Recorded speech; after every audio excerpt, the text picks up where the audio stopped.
네, 오늘 교회사 두 번째 시간에 함께 참여해 주셔서 너무나 감사합니다. 아멘. 만나서 감사합니다. 반갑습니다. 감사합니다. 감사합니다.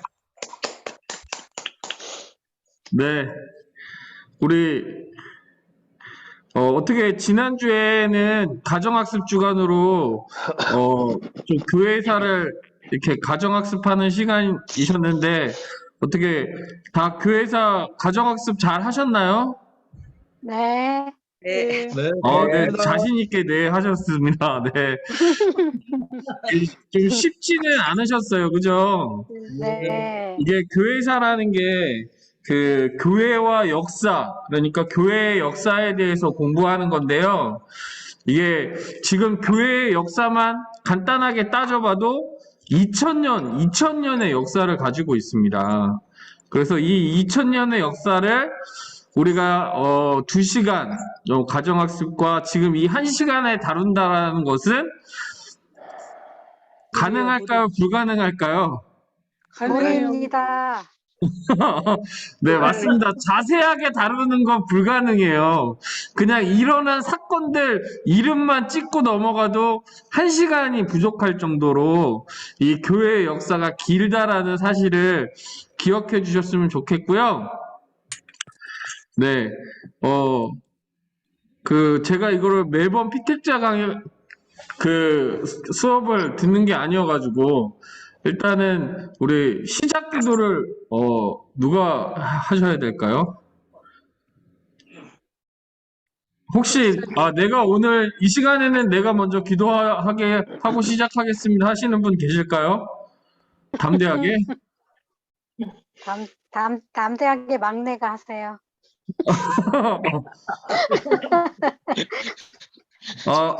네, 우리 주위를 둘러보시는 우리 김성원 집사님, 네, 지목 받으셨으니까, 네, 아닌가요?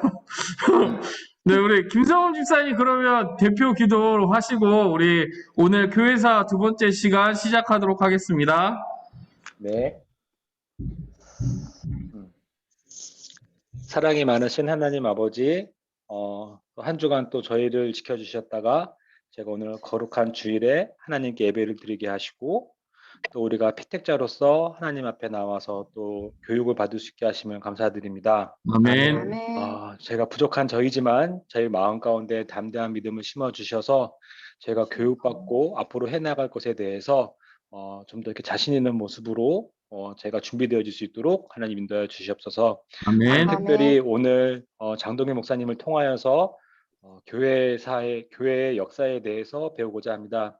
하나님 장동일 목사님께 지혜의 영을 부어 주셔서 우리에게 아멘. 말씀하여 주실 것들을 알려주셔야 될 것들을 잘 알려주시게 하여 주시고 아멘. 저희가 이걸 배우는 과정에서 하나님께서 우리에게 우리의 역사 가운데 어떻게 함께 하셔서 하나님의 일을 이루셨는지를 우리가 잘 알게 하여 주시고 저희가 이것을 아는 것에만 그치지 않게 하시고 우리 마음 가운데 감동이 있어서 이 하나님이 우리 가운데 하신 것들을 우리가 기억하고 또 앞으로 하실 것들에 대해서 기대할 수 있는 우리들이 되어질 수 있도록 하나님 인도하여 주시옵소서. 아멘. 아멘. 가운데 함께 하심을 믿습니다. 하나님, 아멘. 저희들의 마음과 지혜를 저의 마음을 열어주시고 지혜를 부어 주시옵소서. 감사합니다. 아멘. 예수님 이름으로 기도했습니다. 아멘.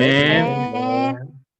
네, 혹시 지금 참여하신 분들 중에 방금 전에 제가 보여드렸던 영상을 못 보셨거나 소리가 안 들리셨거나 하시는 분 계신가요? 김성훈 집사님 아예 처음부터 못 보셨어요? 영상을? 네, 중간에 들어와가지고 끝부분만 조금 봤습니다. 네, 일단 소리랑 영상은 잘 나왔죠? 네, 잘 나왔습니다. 네, 그거 확인해 보려고 하는 거예요. 이제 2000년의 교회 역사를 다 살피기에는요, 저희가 시간도 부족하고, 저의 지식적 한계와 제가 또 역사 전공자가 아니기 때문에 이렇게 구체적으로 이렇게 해드릴 수가 없어요. 그래서 자료를 많이 활용하시면 좋을 것 같은데요. 그래서 제가 우리 피택자분들 쉽게 볼 수 있는 아주 이거 정말 엄청난 자료를 찾았습니다. 2000년 교회 역사 가운데 1500년을 15분 만에 끝낼 수가 있어요. 2000년 네. 됐어.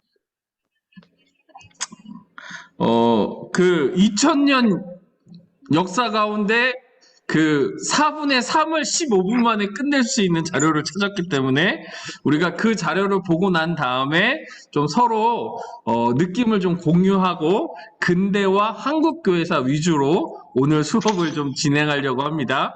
괜찮으시겠죠? 예. 네, 알겠습니다. 잠시만요. 예,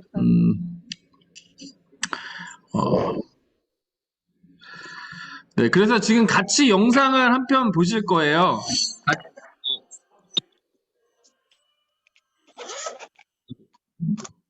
네, 아이고, 죄송합니다.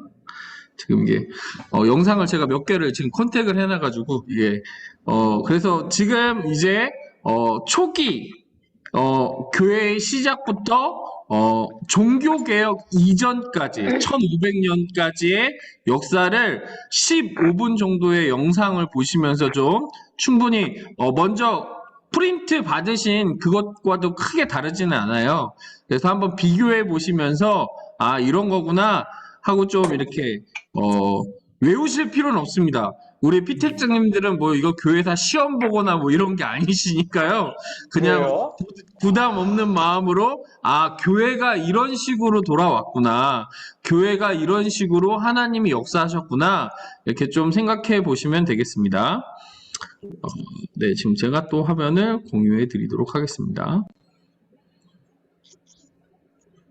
자, 잘 보이시죠?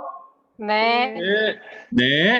이제 함께 영상 10분이면 되네요. 10분. 15분이 아니라 10분이면 됩니다. 엄청나죠? 네, 함께 보겠습니다. 부터 1517년까지 이 기간 동안에 형성기, 혼란기, 전성기, 쇠퇴기라는 사이클을 돌게 됩니다. 역사를 이해할 때 제일 중요한 건 전체의 그림을 조망할 수 있느냐, 전체의 그림을 볼 수 있는 눈입니다. 교회 역사도 마찬가지겠죠. 우리가 교회 역사도 부분의 역사를 이해하는 것도 중요하겠지만 전체를 볼 수 있는 눈을 가지는 게 굉장히 중요합니다. 그런 의미에서 교회 역사를 볼 때 마치 교회라는 조직도 하나의 사람처럼 이해해 보면 어떨까? 그런 제안을 먼저 드립니다.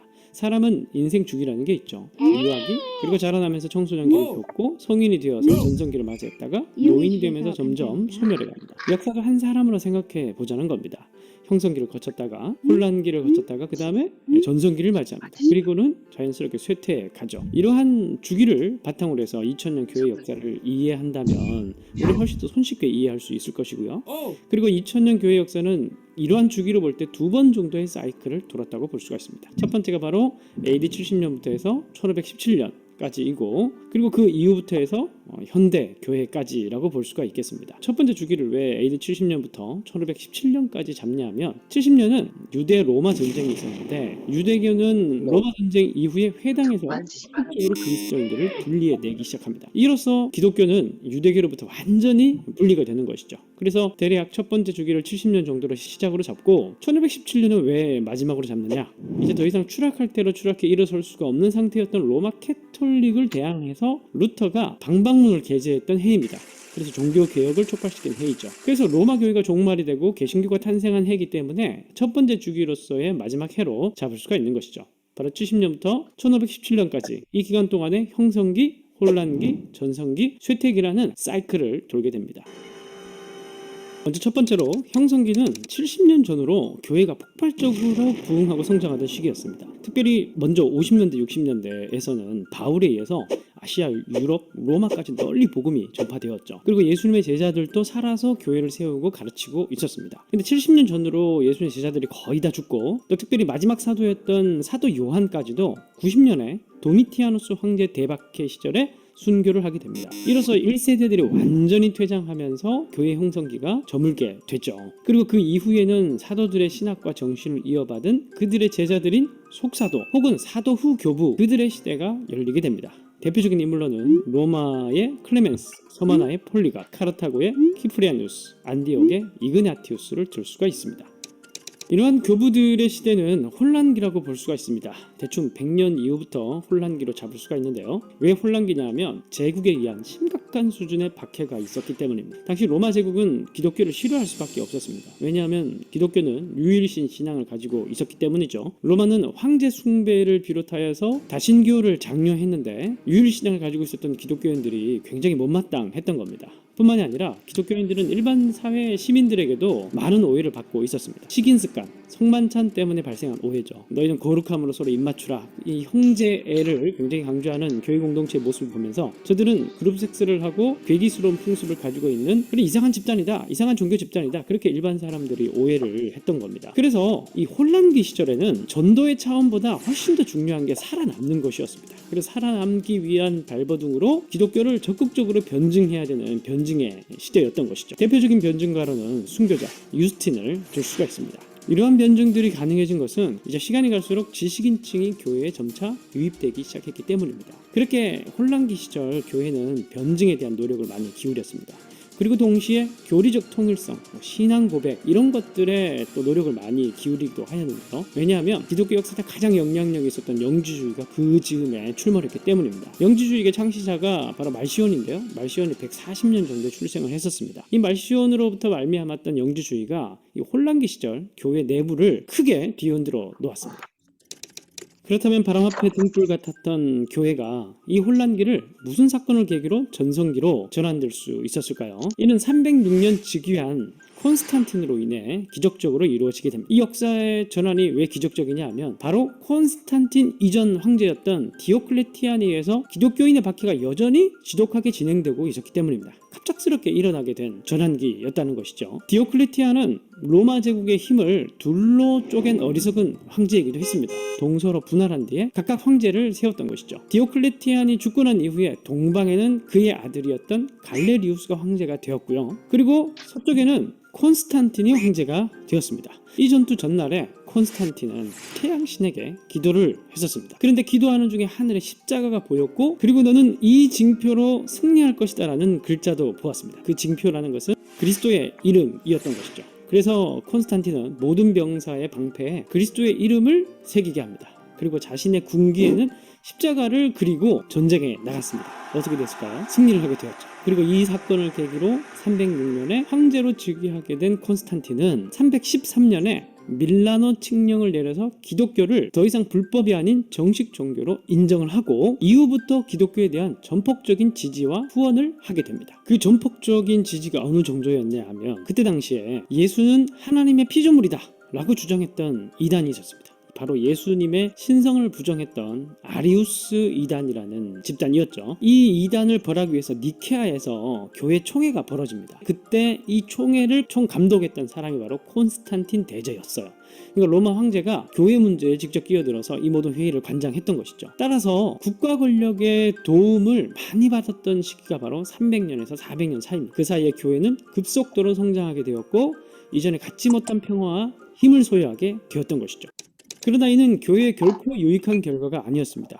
교회가 힘을 가지기 시작하고 사회의 주류가 되기 시작하자 점차 부패하고 타락하기 시작했기 때문입니다. 그래, 아이러니하게도 교회가 모든 문제가 해결되고 전성기를 맞이하자 그때부터 쇠퇴기가 동시적으로 시작하게 된 것이죠. 특별히 교회가 힘을 가지게 된 계기가 있을까요?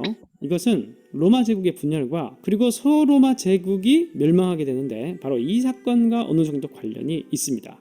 앞에서 얘기했던 데오도시우스 황제가 395년에 죽어요. 그가 죽고 나자 로마는 다시 동과 서로 분할이 되었습니다. 그 이후에 분할된 서로마 제국에 서고트족, 게르만족 등 야만족들이 침략해오기 시작했습니다. 반복해서. 그리고 약탈하고 점령하는 가운데 서로마 제국의 국력은 급속도로 빠르게 쇠퇴해 갔습니다. 결국 476년에 게르만인 용병대장이었던 오도 아케르가 아우구스툴루스 황제를 폐위시키면서 서로마 제국은 476년에 멸망하고 말아요. 따라서 5세기를 지나면서 야만인들로 인해서 로마 황제의 통치력이 약화되고, 서유럽은 기존의 로마 황제와 같은 실권을 가지고 있는, 전체적 실권을 가지고 있는 왕권이 더 이상 존재하지 않게 된 거예요. 그런데 중요한 건 그 빈자리를, 그 정치적 빈자리, 행정적 빈자리를 로마 교황청과 그 아래에 있었던 사제들이 가져가게 된 것입니다. 로마 교회 지도자들이 로마 총독들이 속주에서 행사했던 책무들을 맡게 된 것이죠.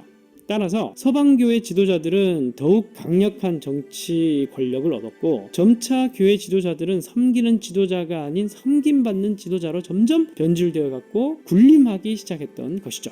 그렇다면 동로마 제국은 뭐하고 있었을까요? 동로마 제국은 소로마 제국에 비해서 경제적, 문화적으로 상당히 활력이 있었습니다. 통치 기구도 잘 정비되어 있었고요. 그래서 동로마 제국은 5, 6세기 때 오히려 전성기를 맞이해버렸습니다. 이로써 동과 서는 점점 서로 격차가 벌어지고 감정의 골이 깊어져 갔죠. 서방과 동방으로 나누어진 교회는 수세기 동안 서로 싸움을 반복했습니다. 결국 그러다가 1054년에 서로가 서로를 파문하게 이르러 버립니다. 동과 서의 갈등은 이것으로 끝난 게 아니었죠. 소로마 제국에서는 예루살렘을 탈환하자는 그 유명한 십자군 운동이 한창이었는데요. 제4차 십자군 전쟁 때 십자군이 예루살렘으로는 가지 않고 가는 길에 콘스탄티노플을 침략해서 약탈하는 상황이 벌어지게 됩니다. 이래서 동과 서는 하나가 될 수 없는 먼 길을 가버리게 된 것이죠. 그렇게 교회는 권력을 탐하면서 성도들의 신앙과 삶과는 무관한 것들에 무한 관심을 쏟으면서 점점 타락하고 망해갔습니다. 서민들에게는 면죄부를 팔고 자기들끼리는 직위매매, 바로 성직매매를 일삼고, 그리고 이를 비판하는 사람들은 종교 재판으로 처리하고, 그렇게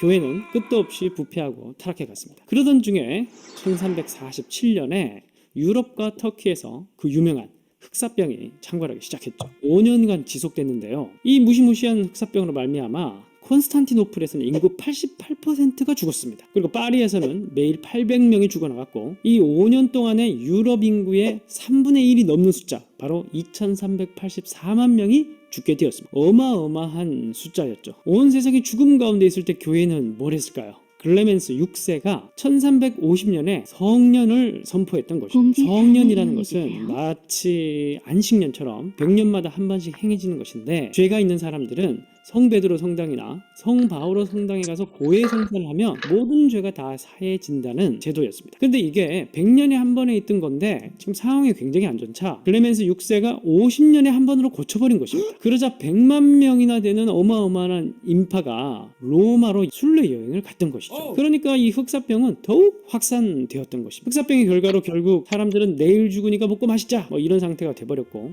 성직자의 지원은 급감해요. 그러다 보니까 아무나 뽑아서 성직자가 되다 보니까 무식한 자들이 성직자가 되고, 교회의 상태는 더욱더 안 좋아지고, 사회는 공동체성이 깨지고 더더욱 암울한 세상이 되어 갔습니다. 이런 가운데 로마 교회는 점점 더 그 무능한 모습, 부패한 모습을 보여주게 되는데, 이때 종교개혁의 마중물이 되었던 사람들이 나타나기 시작했죠. 바로 영국의 위클리프.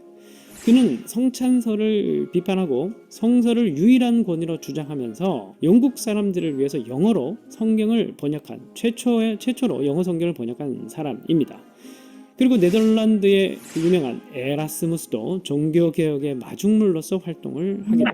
교회를 비판하고, 참된 생활은 각 개인이 그 성경을 직접 읽고 접촉하고 그 성경의 정신과 살아있는 권면을 잘 따르는 것이 가장 중요한 경건생활이다, 신앙생활이다. 그때 당시에는 이 종교개혁에 가까운 그런 발언이었던 것입니다. 그리고 이러한 성서를 가까이 하는 생활을 위해서 1516년에 헬라어 신약 성경을 출간까지 하게 됩니다. 이런 사람들은 바로 화약을 가득 채운 사람들이죠. 그러다가 1517년 10월 31일에 독일의 수도사였던 루터가 95개조 반박문을 비텐베르크 대학 예배당문에 못 박음으로써 드디어 종교개혁의 폭발이 일어나게 된 것입니다. 줄곧 쇠락의 길을 걸었던 교회가 드디어 그 지난한 쇠퇴기가 마무리되게 됩니다.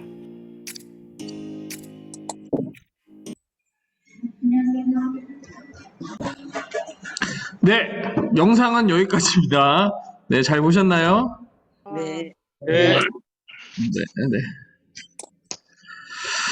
네, 그래서 이제 종교개혁 이전까지 이렇게 빠르게 10분 만에 우리 모든 성도님들 끝내신 겁니다. 정말 대단하세요. 네. 와.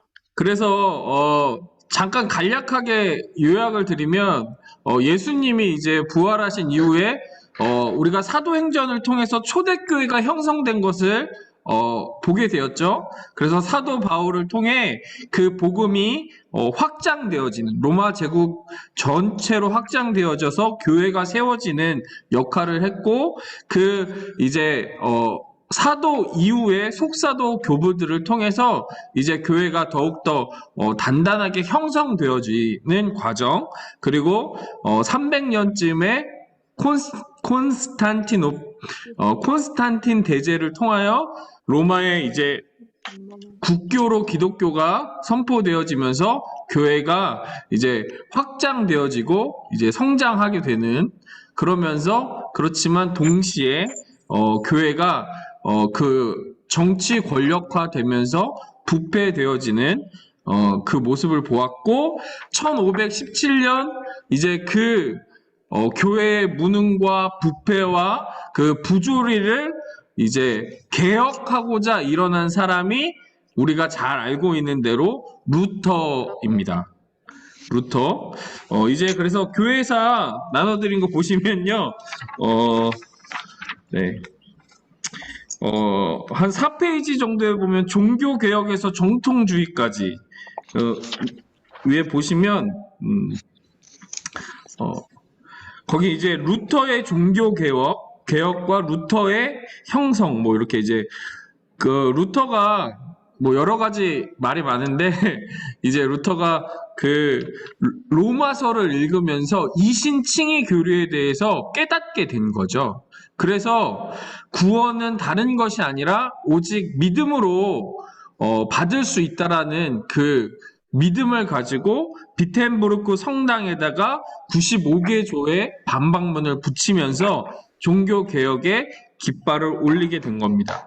그런데 영상에서도 나왔던 것처럼 그냥 갑자기 루터가 나온 게 아니에요. 그 이전에 위클리프나 많은 사람들이 이미 종교개혁의 그 시작을 깔아놓게 되었어요. 그리고 당시에 시대적 상황은 어땠냐 하면 바로 르네상스, 우리가 한 번쯤 들어본 르네상스의 시대였기 때문에 이제 그 르네상스가 무엇이냐? 르네상스는 다시 우리가 그 이전 헬라 시대로 돌아가자. 헬라의 문화, 그러니까 헬라 시대의 그 문화의 그런 사상, 철학 사상, 뭐 이런 것으로 돌아가자. 이런 운동이었던 거예요. 그런 운동들이 교회의 그런 부패와 교회의 무능, 그리고 성직의 타락에 의해서 이런 현상들이 나타났던 거죠. 이런 현상 가운데 루터가 종교개혁을 시작했고, 스위스에서 쯔빙글리, 뭐 영국의 종교개혁, 헨리 8세가 이제 성공회를 만드는 이런 종교개혁들이 시작이 된 겁니다. 근데 여기까지 해서 이제 종교개혁까지 끝난 거예요. 네. 1500년을 저희가 15분 만에 끝냈습니다. 어떻게 이렇게 보시면서 영상과 또 종교개혁까지 이렇게 보시면서 우리 피택자님들께서 좀 이렇게 느끼시는 부분이 있으면 좀 이렇게 말씀해 주시면 좋을 것 같아요. 또 이렇게 물어보시면 아무도 대답 안 하시죠? 그래서 제가 루틴을 찍어서 한번, 네. 권호숙 집사님, 15분 동안 1500년 살펴보셨는데 어떠신가요? 저는 이거 책도 읽지도 못했어요. 이게 안 들어가서. 그래서 이거 본 거도 보면은 느낀 점은 그래도 그런 역사가 있었기 때문에 그 힘든 뭐 믿는 역사가 있어서 우리가 또 이렇게 신앙생활을 잘 할 수 있는 것 같아요. 네, 감사합니다. 네, 네, 그러면 우리 안옥자 권사님. 네, 저희 교회사를 읽으면서 참 이 굶어진 이 땅에 이 많은 선교사님들의 희생과 헌신과 또 뭐라 그러나 그 열매 맺음이 참으로 크고, 우리가 그분들이 안 계셨으면 진짜 이 땅에 이 하나님의 말씀이 온전히 들어왔을까. 그리고 우리는 택한 백성이기 때문에 하나님이 창세전에 택하셨기 때문에 어떻게 해서 들어오긴 하겠죠. 그렇지만 그분들의 노력과 미랄이 되셔서 지금 저희가 이렇게 많은 이 우리나라에 참으로 믿는 자들이 참 많다는 것을 감사하게 생각합니다. 아멘. 네, 제가 시간 관계상 한 분에게만 더 여쭤보겠습니다. 네, 우리 원준이 집사님.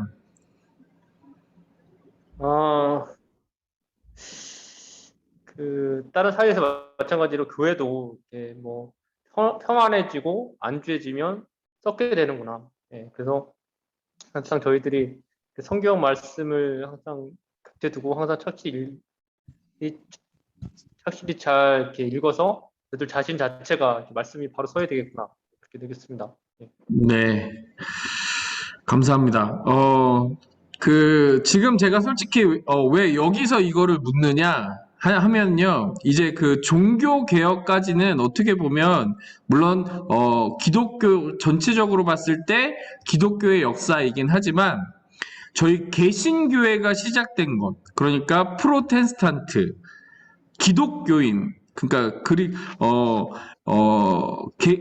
개신교인이 시작되어진 것은 종교개혁 이후에 이제 개신교회가 세워지고 형성이 됐기 때문입니다. 그래서 보면은 그 역사라는 것은 반복되는 것 같아요. 아까 전에 그 영상에서도 역사가 2000년 역사 가운데 두 번의 이런 이렇게 주기로 역사가 반복됐다라고 이렇게 말하고 있잖아요. 저도 보면서 그 교회의 역사가 이렇게 반복되어지고 있지 않는가. 옛날 이제 초대교회가 세워지고 이 중세교회가 몰락했던 역사, 그리고 지금 이제는 개신교회가 세워지고 개신교회가 어떤 위치에 있는지에 대해서 우리가 좀 기억하고 바라봐야 되지 않을까, 그런 생각을 하게 됩니다. 그래서 이제는 이 시간에는요, 이제 그 종교개혁 이후에 교회 역사와 우리 한국 교회 이야기를 좀 집중해서 다루려고 합니다. 네. 그래서 보시면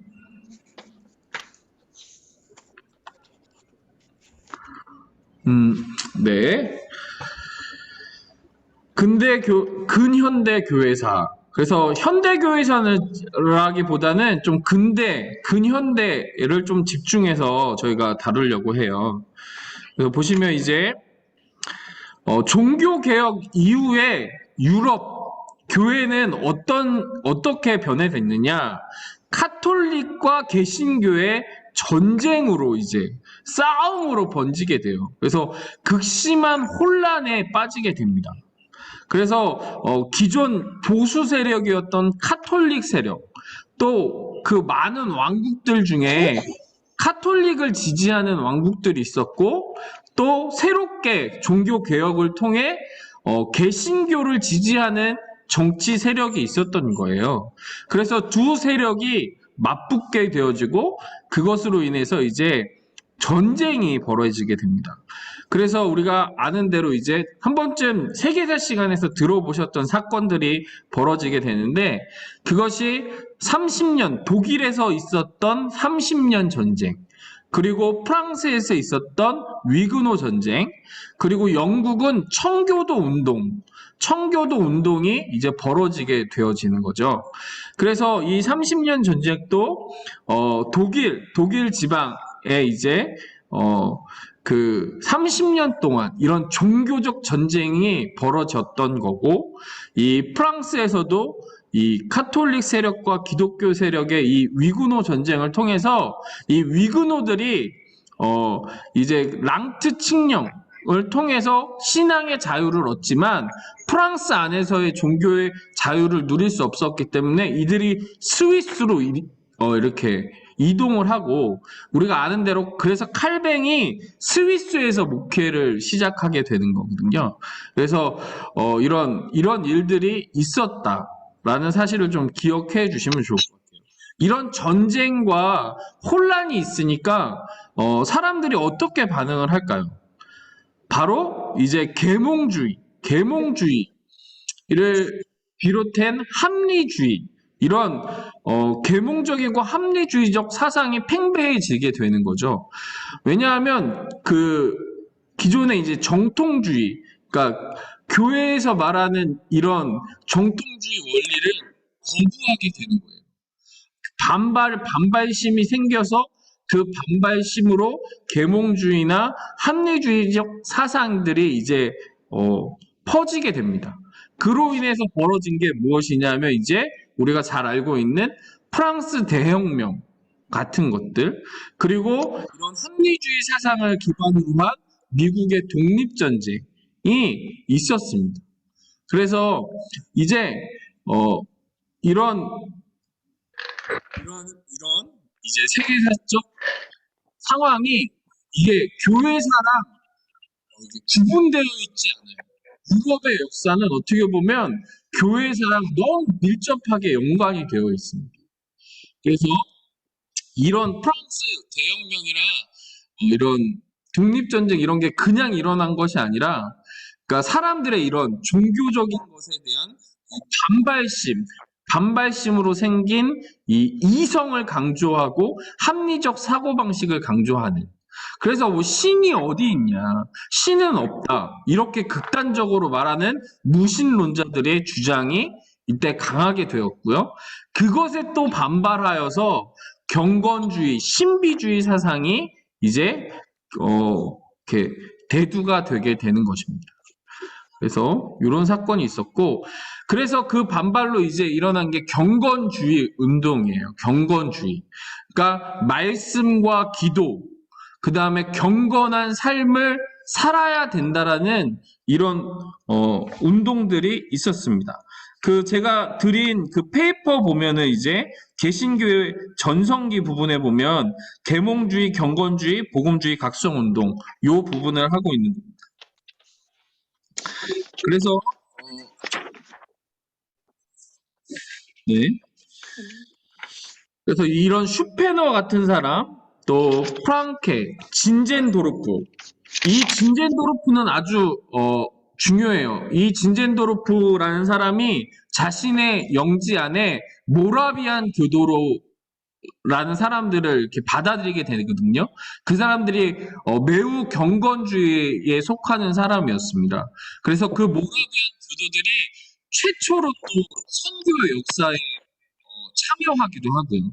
그리고 이 진젠도르프를 통해서 미국의 존 웨슬리가 영향을 받게 되고요. 경건주의의 영향을 받게 됩니다. 그런 일들이 있었고요. 그것을 통해서 이제 미국에 어떤 일들이 생기느냐? 복음주의 대각성 운동이 일어나는 거예요. 그러니까 이제 다시 한번 그 초대교회의 그 부흥이 뜨고 교회의 부흥을 이제 주장하는 운동들이 미국에서부터 또 영국까지 확산이 돼서 뭐 찰스 피니가 우리가 잘 알고 있는 D.L. 무디 이런 분들을 통해서 이제 미국 안에 복음이 이 청교도들이 미국에 갔잖아요. 그 영국에서 청교도들이 종교의 개혁을 주장했고 받아들여지지 않아서 메이플라워를 타고 미국으로 건너갔던 청교도들, 그리고 미국의 독립 이후에 독립 그 시기쯤 이런 대각성 운동이 미국에서 벌어지면서 이 미국에 대해 이 하나님 나라에 대한 열망과 그 성령 충만에 대한 이런 것들이 다시 한번 꽃을 피우게 되었습니다. 그래서 이런 복음주의 대각성 운동들이 미국에서, 영국에서 다시 한번 부흥의 역사를 일으키게 되는 거죠.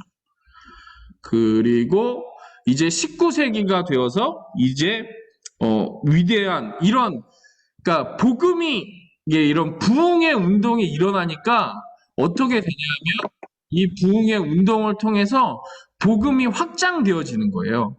그래서 이제 서양 세계에서 잘 알려지지 않았던 이 다른 지역들, 뭐 아프리카라든지 인도 넘어서 이제 중국 이런 곳에 복음을 전하기 위한 일들이 벌어지게 되는 겁니다. 그래서 현대 선교의 아버지라고 불리우는 윌리엄 캐리가 이제 인도 선교, 근대 선교의 시작을 이분이 담당했죠. 이분이 선교 단체, 선교에 대한 필요성을 주장하기 시작한 거예요. 그리고 옆에 계신 분이 허드슨 테일러라고, 이분은 중국 내륙 선교회를 만들어서 이제 중국 그 선교가 해안가 지방에만 머물고 있었는데 이분이 내륙으로 들어가야 된다, 내지로 들어가야 된다 해서 중국 내지 선교회를 만들고 중국의 내지 지역에 적극적으로 복음을 전파했던 이런 흐름이 있었다. 이런 흐름 가운데 이제 아주 중요한 일이 벌어지는 거죠. 바로 한국 교회에 복음이 들어오게 되는 겁니다. 이런 흐름 가운데 한국 교회에 하나님의 역사가 이제 시작되어지는 거죠. 한국 선교의 시작, 아주 중요한 사건입니다. 우리 요 부분은 확실하게 우리가 기억을 하고 계시면 좋을 것 같아요. 물론 이거는 개신교 입장이에요. 천주교의 한국 교회사는 이것보다 시기가 훨씬 위로 올라가요. 천주교는. 그래서 천주교는 안 다루고요. 개신교의 역사만 다루기. 그래서 개신교의 선교 역사의 가장 중요한 사건이라면 이 1866년 이 제너럴 셔먼호 사건이 아주 중요합니다. 당시는 조선 말 흥성대원군이 집권하던 쇄국 정책을 펴던 시기입니다. 그래서 어떤 나라와도 교역하지 않는, 그러니까 서양 세력과는 교역하지 않고 문을 닫아 걸었던 시기. 이때 이제 영국의 개신교 선교사인, 여러분 이분 이름 그냥 토마스에서 토마스 이름만 아시는데 이게 풀 네임이에요. 로버트 저메인 토마스. 네, 요 정도는 알고 계시면은 뭐라 할까요? 어디 이제 어디 모임 같은 데 갔을 때 그 토마스 선교사, 로버트 저메인 토마스 선교사 이렇게 말하실 수 있겠죠? 네. 이분이 제너럴 셔먼호로 들어오시는 사건. 이 이야기는 너무 유명하니까 제가 자세히는 다루지 않겠습니다. 토마스. 혹시 우리 PT체분들 이거 저는 이분 오늘 처음 듣는데요 하시는 분 계신가요? 안 계시죠? 네, 감사합니다. 네, 요 사건을 통해서 이제 한국에 서구의 문물들이 더 적극적으로 들어올 수 있는 계기가 마련이 됩니다. 그 문물의 가장 중요한 게 바로 복음인 거죠. 복음이 들어올 수 있는 가장 중요한 계기가 열리게 되는 것입니다. 왜냐하면 이 사건 이후에요, 이제 이 사건이 있은 다음에 먼저 하나님께서 우리나라를 너무 이렇게 특별하게 여기셨던 것 같아요. 선교사가 직접 들어오기 전에 말씀이 먼저 들어오게 돼요. 아멘. 이런 역사는 없어요. 대부분 선교 역사를 보면 선교사가 먼저 들어가고 그 선교사를 통해서 하나님의 말씀이 전해지는데 우리나라의 선교 역사는 너무나 특이하게 선교사가 들어오기 전에 이미 하나님의 말씀이 우리 그 교회, 지역에 먼저 들어온 거였죠. 그래서 존 로스라는 선교사님이 계십니다. 이 중국 이름으로는 나요한이래요. 이분은 1842년부터 1915년까지 이분은 스코틀랜드 출신의 장로교 선교사로서요. 중국 동북 지방에서 사역을 하면서 심양의 동관교회를 설립하셨던 분입니다. 그런데 이분이 맥켄타이어 선교사와 함께 이제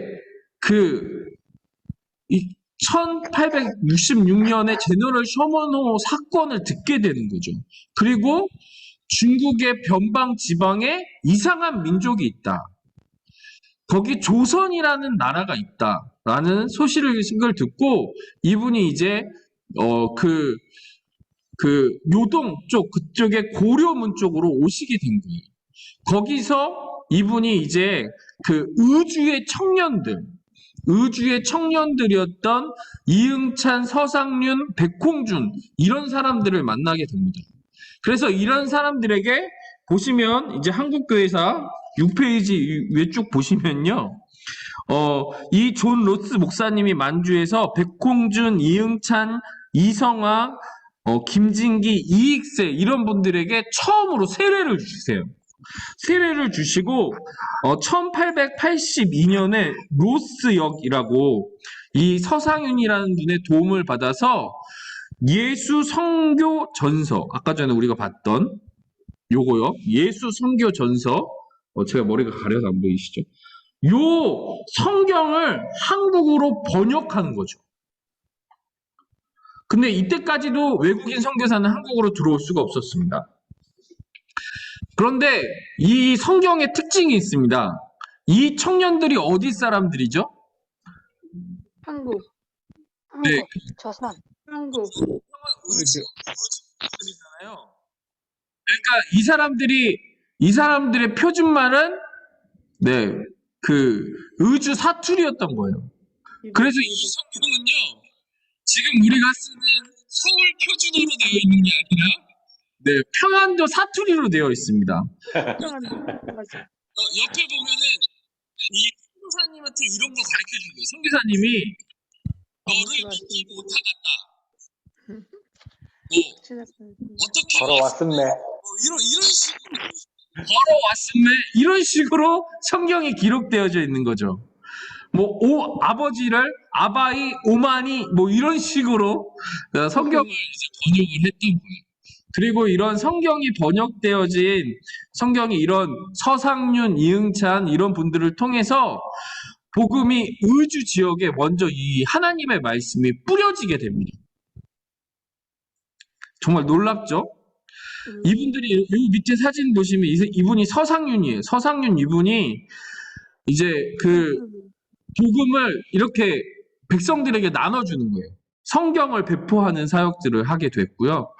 이런 일들을 통해서 1884년에 최초의 이 소래 교회가 세워지게 됩니다. 여기 보시면은 선교사 입국전의 한국교회. 그래서 황해도 장영군 대구면에 여기는 솔레교회라고 되어 있는데 이 솔레가 소래, 솔레 이렇게 해도 돼요. 이거는 외국인 선교사가 세운 교회가 아니라 한국 선교사가 세운, 한국인들, 이 토착민들이 세운 최초의 교회인 거죠. 그리고 이 소래교회가 이제 몇 번 증축이 되거든요.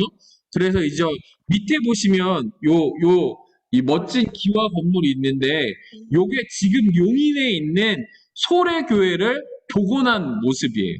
지금 용인 충신대 신학대학원에 가시면 요 복원된 소래교회를 보실 수 있습니다. 그래서 물론 이제 이건 용인에 있습니다. 처음 세워진 건 황해도에 세워졌고요. 이런 한국의 복음을 접한 한국인들을 통해서 먼저 교회가 세워진 거죠. 그리고 이제 하나님의 역사가 이어지는데 무엇이냐면 이 왜 말고이죠? 네, 아무튼 이 제너럴 셔머노 사건을 통해서 미국이 우리나라를 공격하게 됩니다. 그래서 1871년 우리는 신미양요라고 부르고요. 미국은 조미 전쟁이라고 부르더라고요. 이 조미 전쟁, 신미양요가 발생을 하게 됩니다. 그래서 미국의 전선이 강화도로 쳐들어오게 되어지는 거고 이때 조선은 전쟁에서 패하죠. 하지만 미국도 이 전쟁으로 인해서 뭔가를 얻어가지는 못했어요. 하지만 조선 고종에게는 미국이란 나라가 강력하구나라는 인식을 심어줄 수 있는 사건이었습니다. 그리고 이 일 후에 얼마 지나지 않아서 1882년 조미수호 조약을 맺게 돼요. 조미수호 조약을 통해서 이제 한국과 미국이 이제 서로 이제 교류하는 이런 관계가 된 거죠. 조약을 맺은 관계. 그런데 이 청나라가 일본이 계속 조선을 먹으려고 하니까 일본을 견제하기 위해서 서구권 나라를 이 조선 땅에 끌어들일 목적으로 청나라의 주도로 최초의 서구권 국가인 미국과 조약을 체결하게 되는 것입니다. 그래서 이 조약을 체결하고 미국은 우리나라에 공사관을 파견을 해요. 그래서 그 공사관을 파견을 했는데 그 공사로 부임한 사람이 푸트라는 사람이에요. 이 푸트라는 사람이 공사로 와서 우리가 이제 공사관을 열었으니 조선도 미국의 공사관을 열어야 된다라고 건의를 했던 거죠. 그런데 그 조선이 미국의 공사관을 능력이 안 되는 거예요. 그래서 공사관을 대신해서 이 보빙사. 그러니까 보빙사가 무슨 뜻이냐면요. 외국의 우호와 친선 및 교섭을 위한 보빙의 명목으로 파견하는 사절단이래요. 이 보빙사를 1883년에 미국으로 보내는 거죠. 이게 견미단 아시죠? 그거예요. 여기 보시면 요분들이 당시 갓수고 미국으로 간 것입니다. 이분들이 인터넷에 보니까요 엄청난 사진들이 많았는데 다 못 보여드려서 너무 죄송한데 이분들이 진짜 이러고 미국 갔어요. 그러니까 미국 사람들이 완전히 이상하게 쳐다보는 거예요. 이상한 모자 쓰고 이상한 옷 입은 사람들이 오니까 그때 이제 미국의 이제 많은 어떤 목사님이 이 분들을 보고 조선이란 나라가 있다라는 걸 알고 그 조선이란 나라에는 선교사가 없다는 사실을 듣게 되는 거예요. 그래서 선교사를 보내줄 수 있도록 그 미국의 조선에 대한 선교의 바람을 이들을 통해서 주님이 또 부어주시는 것을 볼 수 있습니다. 네, 아무튼 이런 사건이 있은 이후에 고종이 이 공사에게 그러면 선교는 허락하지 않는데 이 조선 땅에 의사, 신식 문물, 그러니까 의료, 서양식 의료를 할 수 있는 의사, 영어를 가르쳐 줄 수 있는 영어 교사 이런 사람들은 조선에 들어와도 된다라는 허락을 해준 거예요. 이런 사건들을 계기를 통해서. 그래서 처음으로 들어오신 분이 이제 요거 갑신정변 얘기는 좀 이따가 다시 하겠습니다. 처음으로 들어오신 분이 바로 이제 플러스 알렌 선교사입니다. 우리가 잘 아는 알렌 선교사 있죠. 알렌 선교사님이 1884년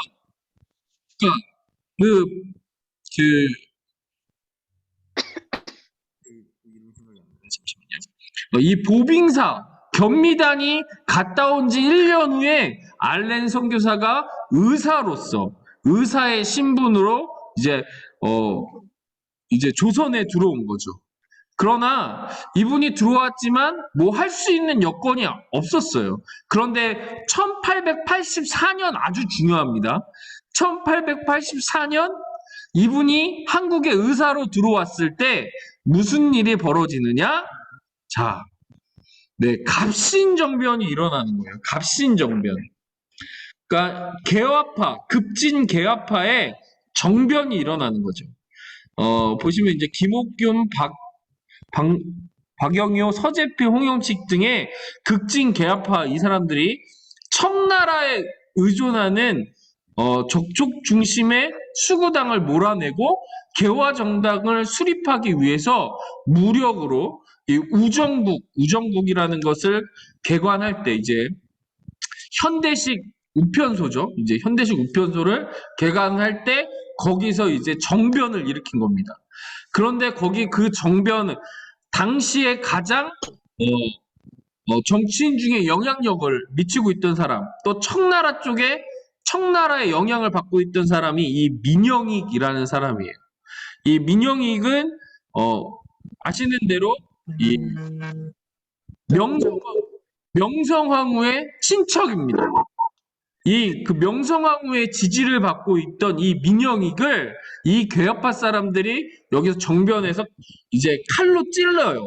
그래서 이 민영익의 생명이 위급한 그 상황에서 이 미국 의료 선교사인 알렌이 이 민영익을 수술해 주는 거죠. 외과 수술을 해줘요. 외과 수술을 해서 살려줍니다. 그래서 고종이 그것에 대한 감사, 이 민영익을 살려준 것에 대한 감사로 이제 광해원이라는 현대식 의료 시설을 지어주게 되는 거예요. 여러분이 이제 처음에는 광해원이라고 불리고 그 다음에는 제중원이라고 불리고 그 제중원이 이제 세브란스 병원이 되는 거죠. 지금 신촌에 있는 세브란스 병원 있잖아요. 그게 이제 이렇게 해서 시작이 된 거예요. 그래서 이 알렌 선교사가 이제 이 광해원에서 일반인들을 위한 이제 의료 사역을 시작하게 되고 이후에 이제 이 알렌 선교사를 이어서 이제 수많은 선교사들이 한국으로 들어오게 됩니다. 정말 엄청나죠? 이 모든 것을 통해서 이제 한국에 수많은 선교사님들이 들어오시는데 이제 요거는 제중원이 세브란스가 되는 과정이고요. 이 알렌 선교사보다 1년 늦게 들어오신 분이 있어요. 네, 이분이 바로 언더우드 선교사님. 언더우드. 네, 언더우드는 아시죠? 그런데 이분의 풀 네임은 호러스 그랜트 언더우드입니다. 호러스 그랜트 언더우드. 그래서 이분은 미국 장로교, 북장로교 선교사로서 이제 이분은 의사가 아니에요. 이분은 그냥 목사였어요. 목사 선교사로 들어오는데 이분이 들어올 때 아펜젤러 선교사님, 감리교 선교사님하고 같이 1885년 4월 5일 부활절날 인천 제물포로 상륙을 하게 되십니다. 그런데 이분이 목사니까 이게 선교하면 안 되잖아요. 선교사로서는 들어올 수가 없으니까.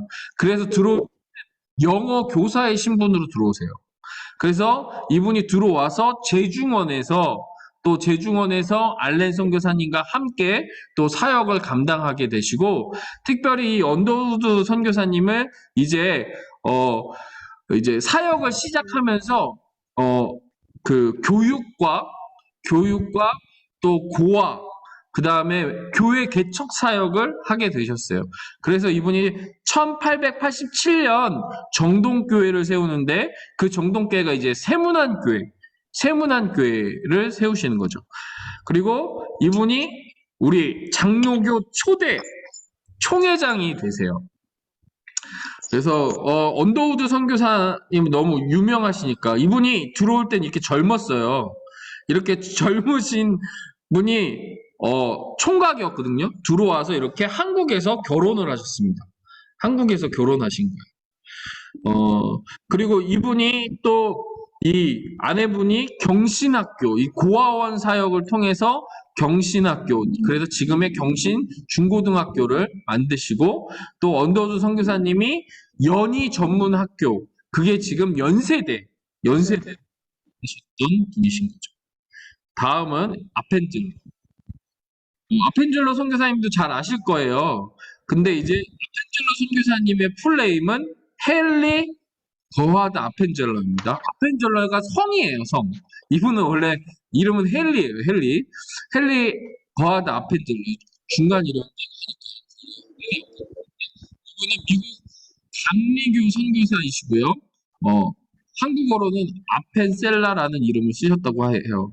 언더우드 선교사님과 함께 들어오셨는데 이분은 결혼을 해서 오셨어요. 결혼을 해서 오셔서 입국이 거부돼요. 미국 공사로부터 입국이 거부돼요. 들어올 때는 언더우드 선교사님과 같이 왔지만 그 제물포항에서 입국 거부가 되는 거죠. 그래서 다시 일본으로 다시 오세요. 그래서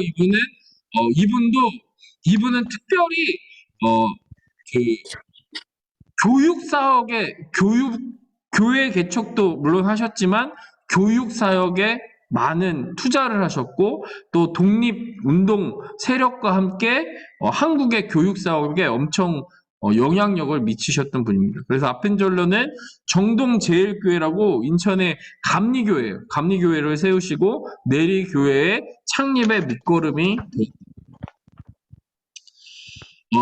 그다음에 세 번째 중요한 선교사님 이 사무엘 오스틴 모펫 이분도 우리가 꼭 기억해야 돼요. 이분은 근데 다른 선교에서는 중요하게 안 다뤄요. 왜냐하면 이분이 들어오신 게 조금 늦긴 했거든요. 조금 늦긴 했는데 이분이 왜 중요하냐? 이분이 평양에서 하셨던 일들 때문에 중요해요. 사무엘 모펫 이분이 한국명으로는 마포삼열 목사님이에요. 마포삼열. 마포삼열은 좀 들어보셨을 수도 있어요.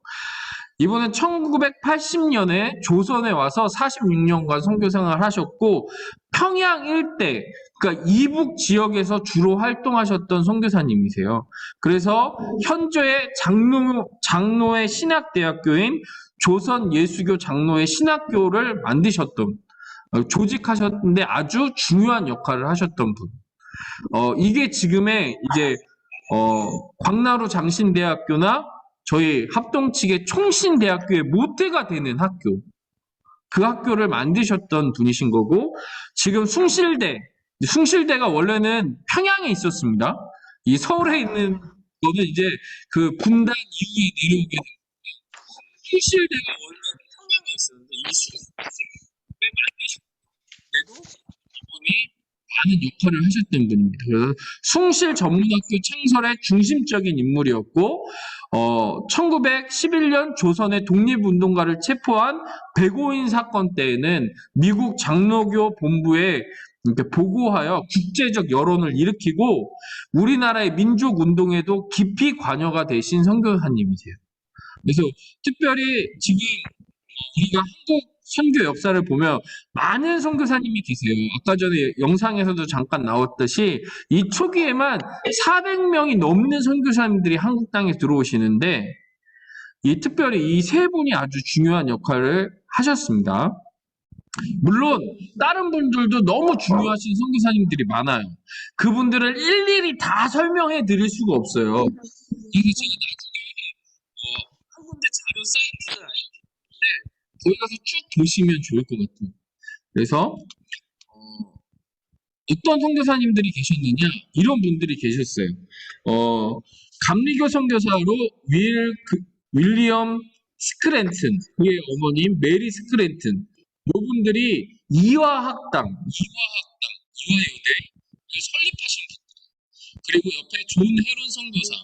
존 헤론 선교사는 알렌 선교사를 뒤이어 이 땅에 헤론 선교사. 그래서 광해원에서 알렌 선교사와 함께 사역을 하셨는데 이분이 왜 중요하냐면 이분이 첫 번째로 순교를 하신 분이시기 때문에 이분이 양화진에 처음으로 묻히셨어요. 외국인이 처음 죽은 거예요. 한국 땅에서. 그래서 언더우드 선교사님과 또 알렌 선교사가 이분을 장사할 수 있는 땅을 달라고 고종 황제에게 요청합니다. 그래서 그때 외국인 묘지로 얻은 땅이 지금 합정동에 있는 양화진이라는 곳이에요. 거기에서 이 헤론 선교사를 그곳에 처음으로 이제 묻어드렸습니다. 이 밑에 보시면 이제 유명하신 제임스 홀과 로제타 홀, 이 홀 부부, 그리고 이분의 아들인 갑자기 이름이 생각이 안 나는데 잠시만요.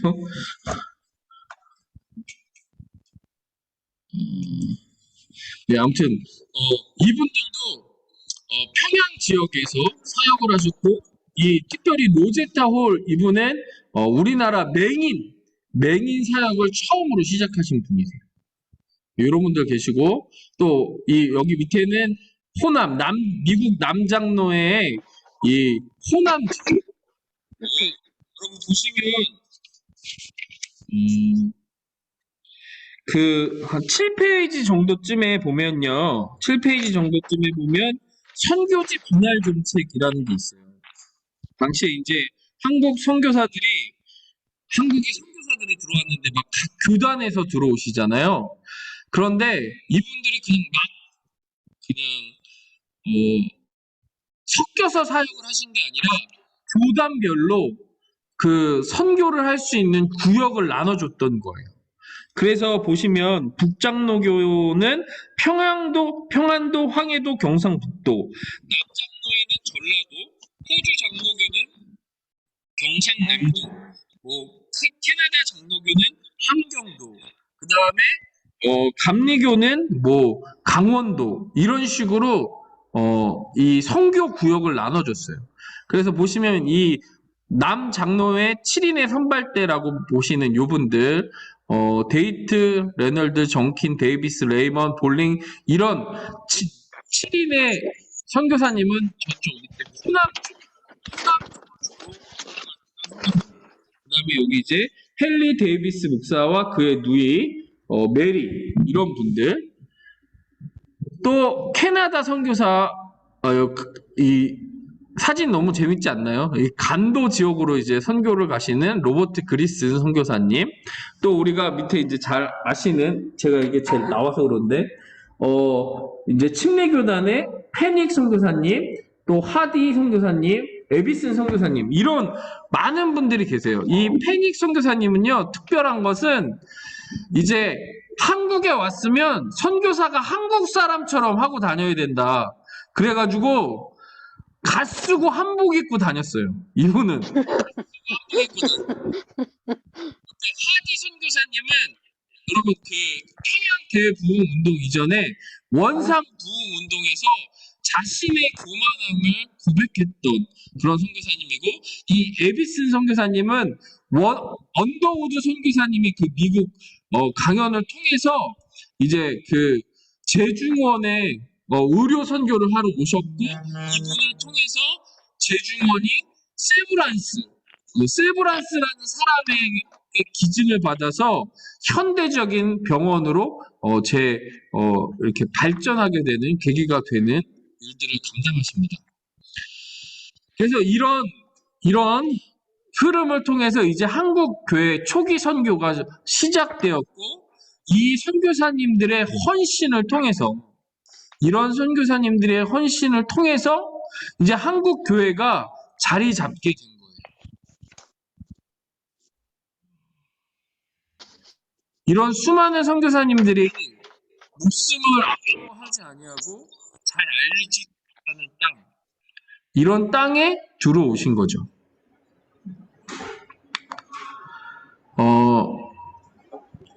이분들의 그러면 왜 이분들이 이렇게 오셨을까요? 네. 지금 뭐 기계가 잠깐 문제가 있는 것 같은데요.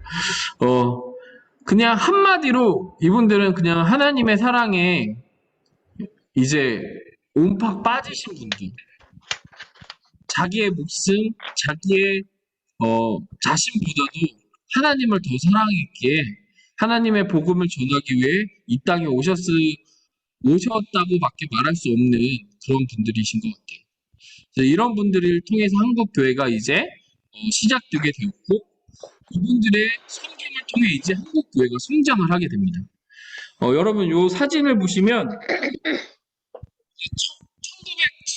평양에서 대부흥 운동이 일어나게 되는데 그 이전에 원산에서 부흥 운동이 일어나게 됩니다.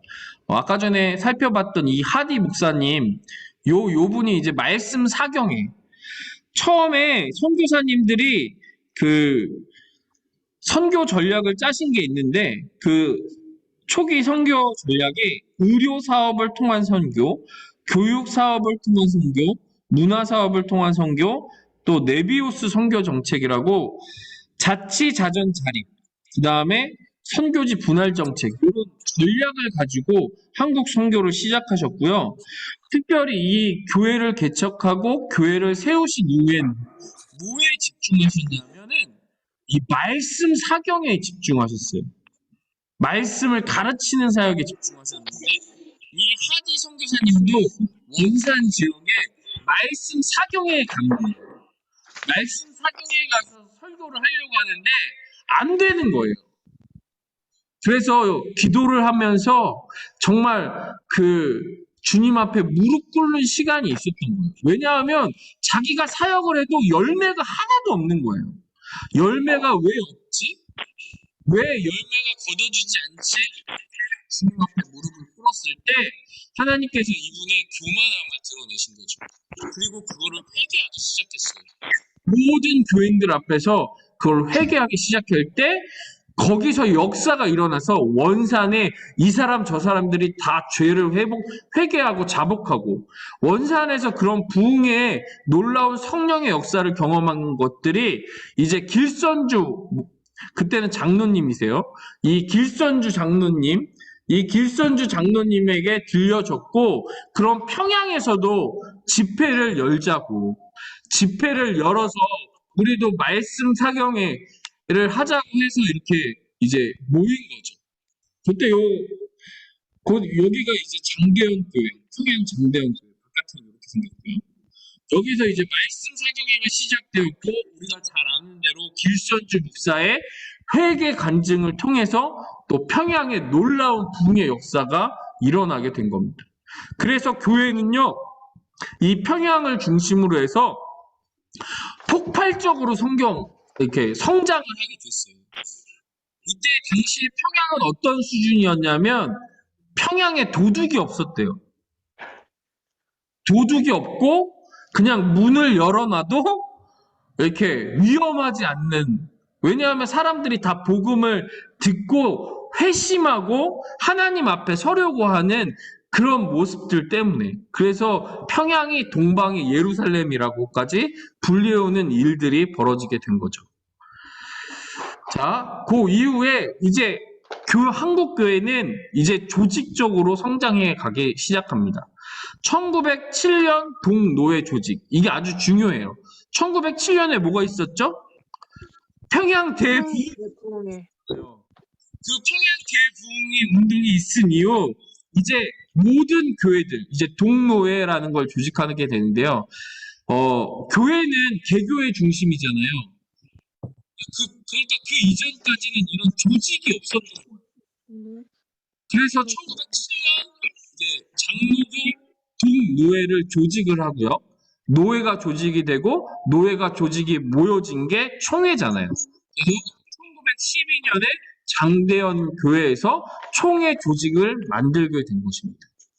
그런데 동노회를 조직할 때 뭐를 했냐면, 그때 여기 보면은 1907년에 이 평양에 그 아까 전에 말씀했던 신학교, 평양 신학교에서 졸업생들이 졸업한 거예요. 그래서 요 졸업생들 7명을 목사 안수를 주고요. 목사 안수. 요 7분이 우리 교회 첫 졸업생이며 첫 한국인 목사님들이 된 거죠. 요분들이 서경조, 이기풍, 길선주, 한석진, 송인서, 박기창, 양전백. 네. 그래서 요분들 중에 이기풍 선교사님을 제주도로 선교사로 파송을 하게 되는 거죠. 이런 일들이 있었습니다. 네. 그리고 그 이후에 이제 한국 교회는 이제 교회의 확장을 넘어서 이제 민족 운동회까지 이제 협력하게 되는 거죠. 이렇게 보시면 여기 이제 사무엘 마페 선교사들과 이제 독립운동가들이 이렇게 함께 찍었던 사진, 선교사님들과 같이. 요 옆에 계신 분이 조만식 숭실학교 출신의 이제 민족 독립운동가였죠. 이런 분들과 연합하여서 이제 한국의 민족운동에도 한국교회가 깊숙하게 이제 발을 내딛게 되고요. 3.1운동, 이 3.1운동도 한국교회, 그 민족 지도자 33인 중에 16명이 기독교 인사들이었습니다. 기독교 인사들이 한국 독립을 위해서 이제 교회가 함께 나서게 된 거죠. 그리고 옆에 보시면 이제 1937년에 신사참배, 일제가 신사참배를 엄청 강요하기 시작해요.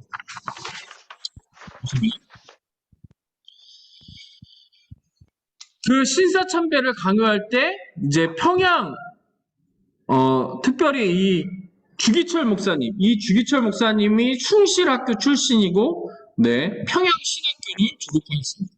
이분이 우리가 잘 아는 대로 일사가고 신사참배를 할 수 없다 하셔가지고 이렇게 순교하신 우리 주기철 목사님. 요 사진은 많이 못 보셨을 거예요. 요 사진 한번 보시면 좋을 것 같고요. 이런 일들이 교회 안에서 일어나게 되고요. 그러나 불행하게도 1938년 27차 총회에서 38년 27차 총회에서 우리 신사참배를 결의하게 되죠. 그리고 1954년 39회 총회에서 27회 총회 결의를 취소합니다.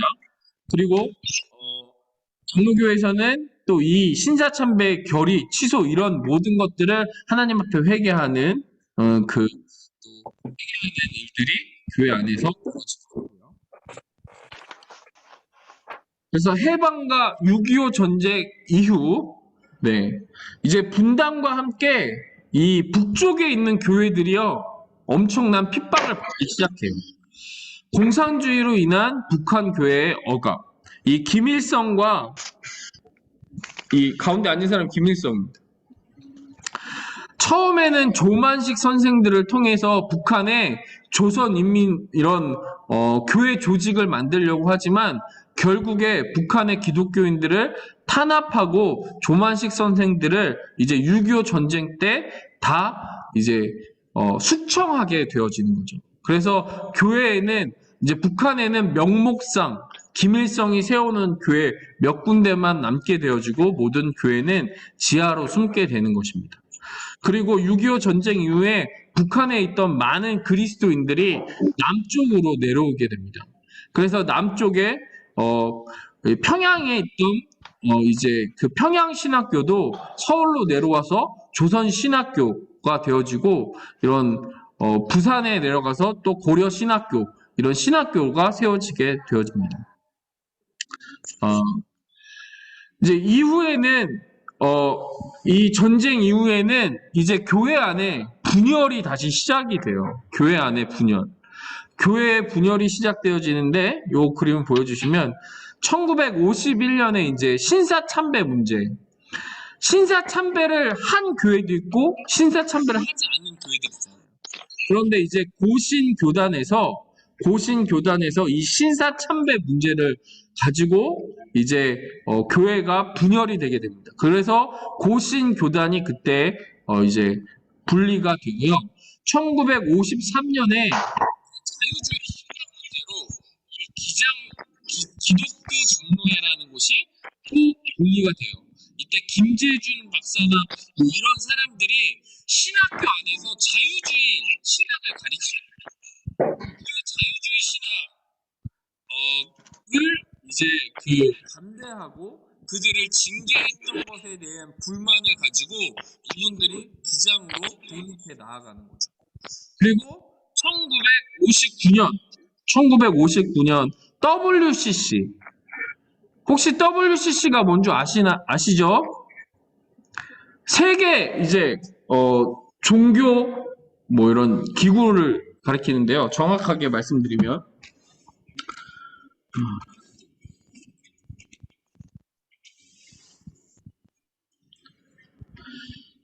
세계교회협의회라고 말하는데요. 이게 이제 그냥 간단하게 말씀드리면 세계적인 교회 일치 운동, 그 에큐메니컬 운동 이렇게 말이 어려워지는데 세계교회협의회. 그러니까 그냥 교단, 신학 상관없이 교회는 다 같은 하나다. 그러면서 이제 천주교도 하나다. 이제 다른 종교까지도 막 받아들이려는 입장.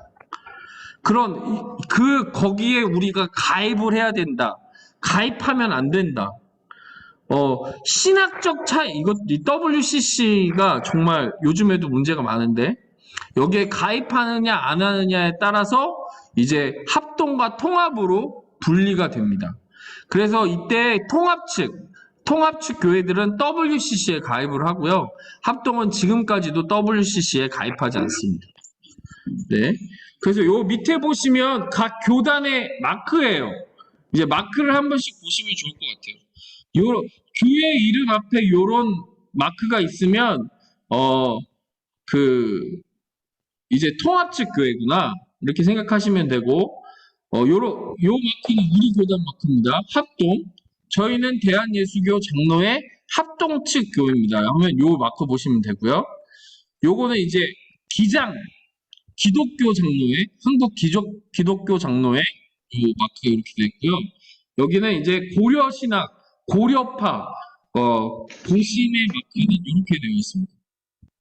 이렇게 되어 있습니다. 보시면 됩니다. 그럼에도 불구하고 교회가 분리되었음에도 불구하고 한국 교회는 경제 성장과 함께 엄청난 부흥의 역사를 누리게 되죠. 1970년대, 80년대 빌리그레암 집회 여기 보시면은 이게 100만 명, 100만 명이 모였다고 하더라고요. 네, 1973년도 여의도 광장에서 빌리그레암 선교 집회가 있었고 그 이듬해 엑스플로 74라는 요런 대회. 저는 솔직히 이때 제가 태어나 있지를 않아가지고요. 다 자료로만 봤습니다. 79년생이어가지고요. 저는 갔다 왔는데. 요런 일들이 있었다는 거 혹시 기억나시는 분들도 계실 거예요. 그죠? 네. 다녀왔어요. 예, 진짜 여기 갔다 오셨어요? 대단하시다. 다녀왔습니다. 엄마랑 같이. 이런 일들이 있었고 이 일을 계기로 한국 교회는 이제 세계 선교로 눈을 돌리게 돼요. 그래서 한국 교회는 세계 선교 2위라는 놀라운 업적을 이룹니다. 그래서 쭉 보시면 지금 2019년에 한국 세계교회 선교협의회에서 발표한 자료에 따르면 28,039명의 선교사를 파송하고 있고요. 요거는 조금 다르긴 한데 2010년도 자료인데요. 이때는 한국이 21,000명이었대요. 그 몇 년 사이에 7,000명이 더 늘어난 거죠, 선교사가. 그런데 이때도 한국이 미국 다음으로 세계 2위로 선교사를 다른 나라로 많이 파송하는 교회가 된 거죠. 그래서 지금 약 220여 개 국가에 한국인 선교사들이 나가 있다고 합니다. 정말 대단하지 않나요? 네, 이런 일들이 이제 이루어지게 된 거죠. 이 모든 일들을 보면서요, 정말 하나님이 하셨다라고밖에 말할 수 없네요. 이 모든 이런 역사, 우리가 지금 우리 교회 교인이 된 것도 우연이 아니라 하나님이 이렇게 놀라운 일을 하셨다라는 사실을 우리가 좀 기억했으면 좋겠습니다. 네. 제가 준비한 강의는 이제 끝났습니다. 너무 길었죠?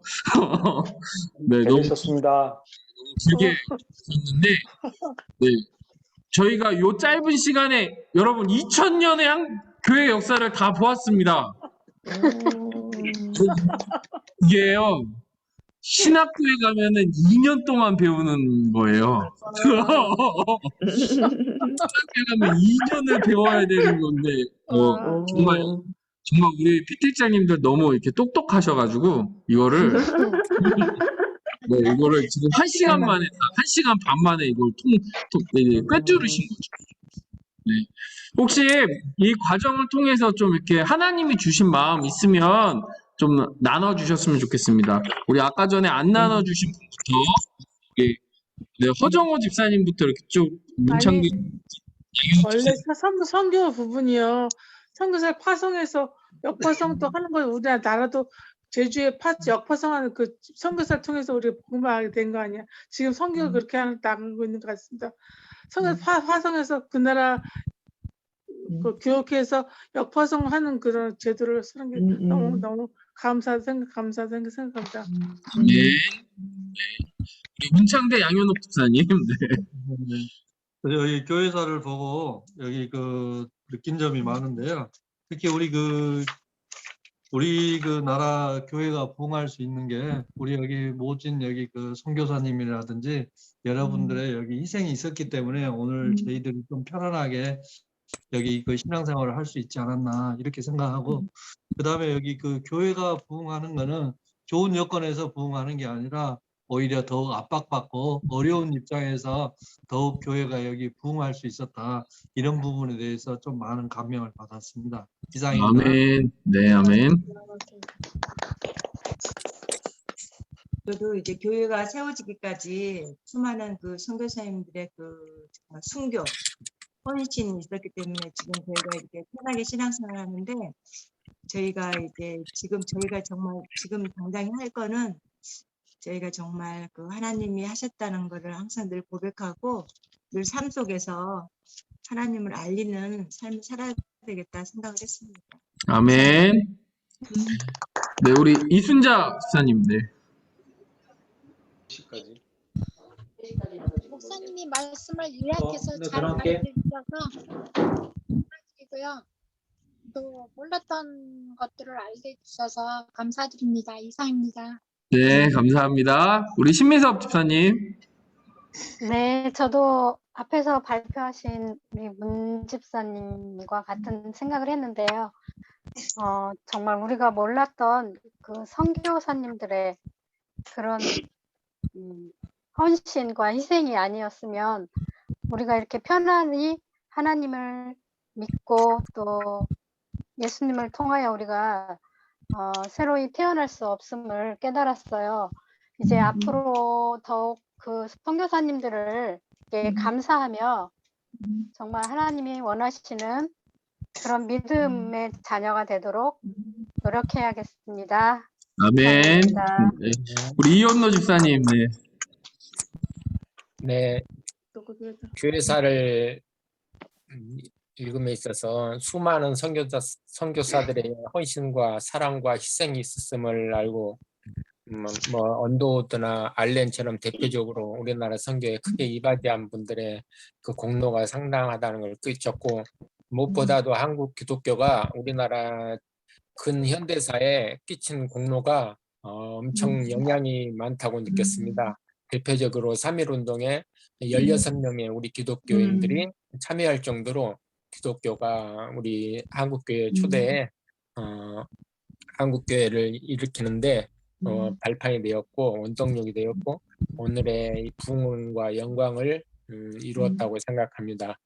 다시 한번 수많은 선교사들의 헌신과 사랑, 희생에 감사하면서 항상 주님만을 섬기면서 살아갈 것을 굳게 다짐합니다. 감사합니다. 아멘. 네, 우리 박수현 집사님. 네.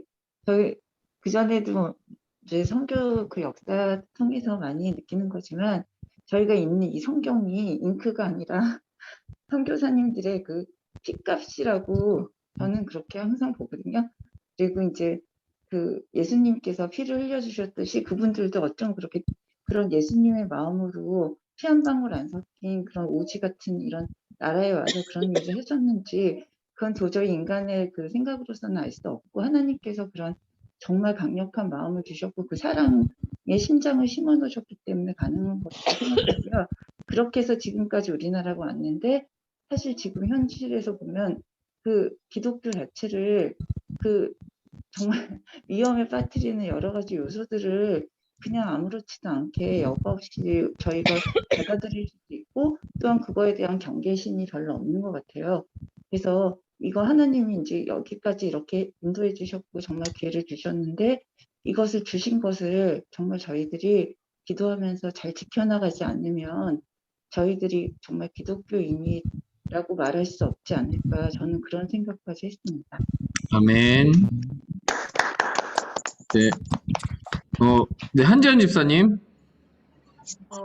네, 저는 그 교회사를 전에 우리 그 수련회 때 또 한번 해가지고 한국 교회사 저기를 너무 감명 있게 그때도 듣고 또 그랬는데 요번에 또 다시 들으니까 그때 들었던 게 이제 새록새록 또 다시 저기를 하면서 늘 잊고 사는 그 선교사님들의 그 헌신과 그런 순교를 선교 정신이 우리가 조금 많이 부족한 것 같고, 그러기 위해서 지금 이제 만약에 그 북한의 문이 열리면 우리가 먼저 들어가야 되지 않을까라는 생각을 했어요. 그러기 아멘. 위해서 네, 나 자신부터 그 하나님 앞에 정말 말씀과 그리고 또 항상 하나님을 경험하는 삶에서 주도적인 역할을 해야 되겠다라는 생각을 했습니다. 아멘. 네, 우리 김성원 집사님. 네, 저는 이제 다른 집사님들이 느끼셨던 한국 선교에 대해서 어떤 감사한 마음 이런 것들 또 공감하고 있고, 저는 조금 다르게 하나 더 생각하고 있는 것은 아까 교육 초반에 이제 그 세계 교육, 기독교, 천주교 포함해서 이렇게 쭉 시간의 흐름들을 정리해 주셨잖아요. 그 과정 가운데 이제 형성도 되고 뭐 형성기, 혼란기, 뭐 전성기 막 이런 채태기들이 있었었는데 저희가 2000년의 시간을 단 15분 만에 보면서 우리는 한 번에 이렇게 쭉 훑어보긴 하지만 그 2000년을 각자 그 살아가던 그 시점에 있던 사람들은 참 힘들지 않았을까? 뭐 좋은 것도 있었겠지만 뭐 유럽에서 흑사병 같은 거 생긴다고 했었을 때도 그 사람들은 이런 질병 때문에 많은 고통을 겪고 내가 왜 이 시기 안에 있을까에 대해서도 많이 고민을 했었을 건데 어떻게 보면 지금도 같은 때이지 않겠는가? 네, 코로나 때문에 많이 힘든 이 과정에서 우리는 왜 여기서 이렇게 힘들게 예배를 드려야 되고 만나지도 못하고 교제를 하지 못하고 있느냐? 이런 실망과 이런 푸념들이 나오잖아요. 그래서 지금 당장은 모르겠지만 우리가 하나님의 시간에서 하나님의 눈으로 하나님이 하시는 일들을 이렇게 멀리서 이렇게 바라보게 된다면 지금 우리가 이 통과하고 있는 과정이 비록 어렵고 힘들고 오래되긴 했지만 나중에 다 뭔가 하나님의 계획이 있으셨겠다. 나중에 다 아름답게 하나님께서 선을 이루시겠다라는 것들을 앞선 역사에서 보고 올해도 또 기대를 갖고 희망을 가져봅니다. 이상입니다. 아멘. 아멘. 네, 우리 김학현 이원경 집사님. 저는 그 앞부분에 그 전체적인 그 스크립트 할 때 그 지금 그 요한 켈빈에 대해서 언급이 거의 없었고 목사님도 켈빈에 대해서 언급을 안 하신 게 조금 아쉬웠어요. 아, 네. 왜냐면 제가 교회사 배울 때 뭐 저는 지금 이 모니터가 잘 안 보여갖고 소리가 잘 안 들려갖고 단독 정도 된 것 같은데 장로고시 공부하면서 이제 교회사를 배웠는데 교회사 공부하면서 제가 느낀 게 켈빈의 중요성이 상당히 컸거든요. 네네. 우리가 지금 그 섬기고 있는 장로교회를 창설을 한 분이고 또한 종도교역장에서도 루터 못지않게 중요한 분이고 또 하나 그 요리를 하셨다고 그러더라고요. 그래서 켈빈에 대해서는 강의가 없었던 게 좀 아쉬웠고 그 우리나라에 이제 그 기독교가 들어왔을 때 보통 그러잖아요. 우리나라가 50년도에 그 한국 전쟁이 일어났을 때 먼저 받는 나라에서 지금 현재 먼저 주는 나라로 바뀌었잖아요. 근데 네네. 그 복음의 씨앗이 우리가 가끔 여행을 강화도로 자주 가는데 강화도 보면은 심리양요, 병인양요 이렇게 전쟁의 개념으로 봤는데 이걸 통해서 지금 한 성경이 우리나라에 전달되고 이게 이제 수만 배의 씨를 뿌려가지고 그래서 우리가 복음을 주는 나라가 된 게 많은 생각을 하게 되더라고요. 아까 이게 를 보면서 그래서 좀 뜻깊었던 시간 같습니다. 아멘. 네. 저는 예수를 안 믿는 사람들을 만나면 왜 너희들끼리 분열을 하고 무슨 무슨 종파 뭐 이렇게 나눴냐. 예수 안 믿는 사람들이 보기에는 그게 참 비난거리가 되는 거거든요. 그리고 그 부분에 대해서 저희가 제대로 지식을 알지 못하면 이거는 분열이 아니라 다른 방법으로 표현을 할 수 있는 그런 지혜가 있어야 되는데 그 부분이 약간 부족했었는데 오늘 이제는 한국 장로교회 분열의 원인을 들어가면서 분열하는 게 다 이제는 복음은 같은데 뜻이 다른 거잖아요. 하나님 섬기는 방법이 다른 거잖아요.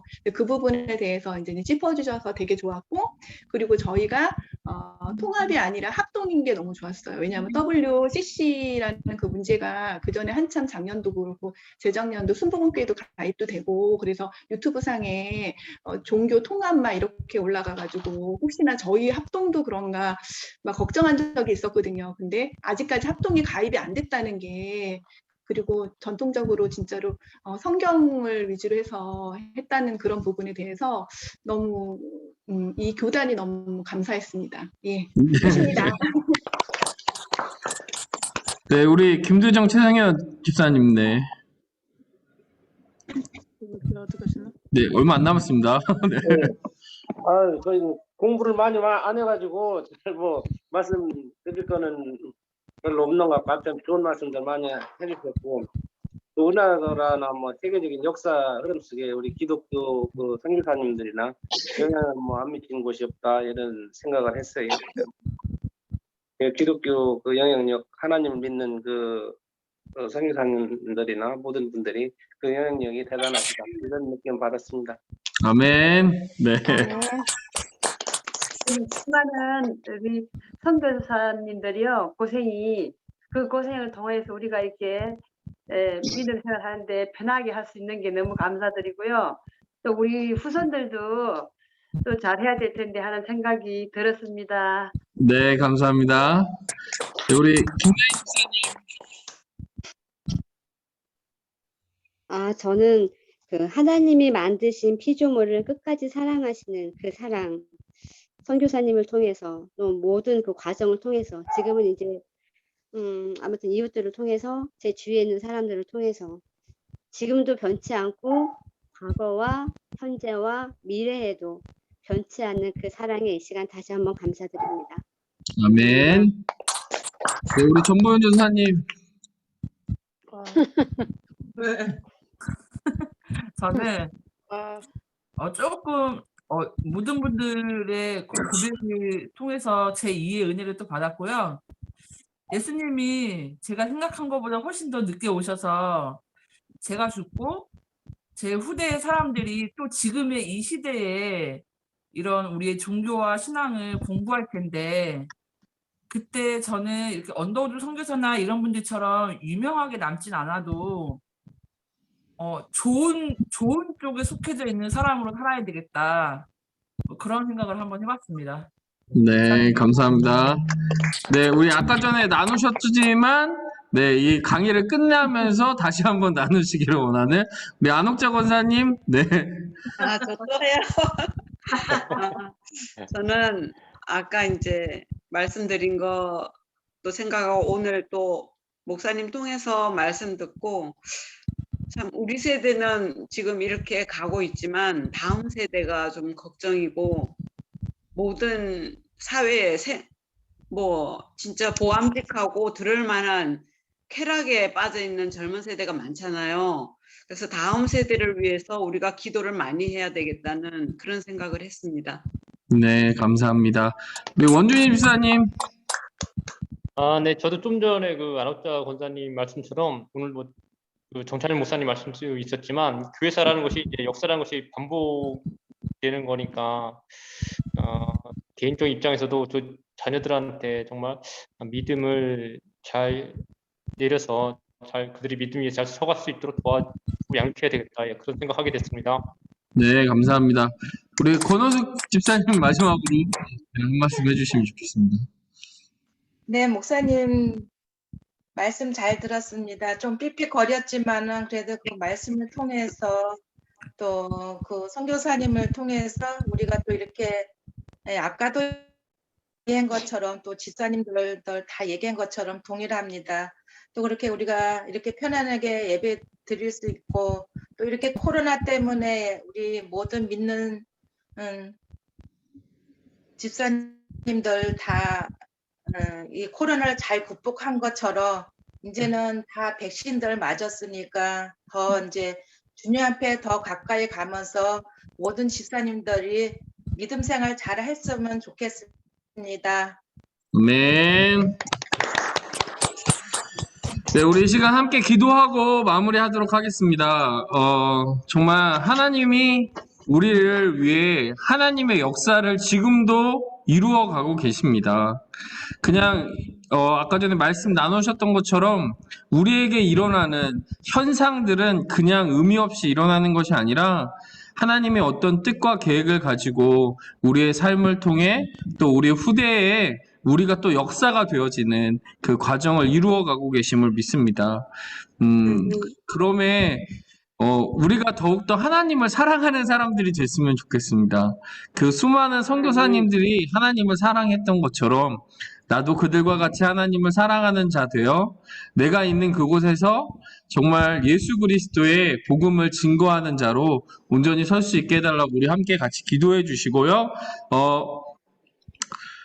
시작 기도는 우리 김성훈 집사님이 해주셨으니까, 네. 최고 연장자분이 누구시죠? 나이를 여기까지는 잘 파악이 안 되거든요. 안옥자 권사님이요. 네. 정말. 네. 그리고 안옥자 권사님이 마지막으로 기도해 주시고 마치도록 하겠습니다. 함께 기도하겠습니다. 사랑의 하나님 감사합니다. 정말 주님께서 아버지 우리 각자에게 아버지 주님 정말 하나님을 사랑하고 아버지 하나님의 역사 가운데 아버지 거하는 자로 온전히 설 수 있게 하여 주시옵소서. 아버지 우리 피택자 분들을 통하여 아버지 우리 주님의 길 교회가 더욱더 굳건히 세워져 나갈 수 있게 하여 주시고 하나님의 역사 가운데 아버지 우리 피택자들을 통하여 주님의 역사를 이루어 가시길 간절히 기도합니다. 주님께서 이 모든 것 함께하여 주시며 주님께서 붙들어 주실 줄 믿으며 우리를 사랑하시는 주님의 이름으로 감사함을 드립니다. 사랑과 은혜가 많으신 하나님 아버지, 주님의 은혜를 참으로 감사드립니다. 오늘 거룩한 주일 저희들 예배드리고 이렇게 또 피택자 교육을 통해서 하나님의 역사를 바라보게 하심을 감사드립니다. 참으로 오래전에 주님 이 땅에 많은 선교사님들을 통해서 하나님의 그 귀한 말씀의 씨앗이 뿌려지게 하시고 지금까지 오게 하신 주님, 더욱더 우리가 주님을 사랑하며 주님께서 함께 하심을 믿습니다. 주님, 우리가 주님 뜻 안에서 주님 말씀을 순종하며 말씀 의지하고 힘들 때나 즐거울 때나 하나님과 함께하는 삶을 살아갈 수 있도록 도와주시옵시고 어디든지 하나님 기쁘시게 해드리는 삶이 될 수 있도록 주님 도와주시옵소서. 아멘. 말씀을 통해서 더욱더 주님 모르던 것도 알게 하시고 깨닫게 하시고 또 더욱더 주님 저희들이 주님 겸손해질 수 있는 그런 계기가 될 수 있도록 주님 도와주시기를 간절히 바라고 거룩하신 예수님의 이름으로 기도드립니다. 아멘. 네, 수고하셨습니다. 수고하셨습니다. 네, 한 주 잘 보내시고 다음 주에 네, 또 뵙겠습니다. 네. 감사합니다. 감사합니다. 감사합니다.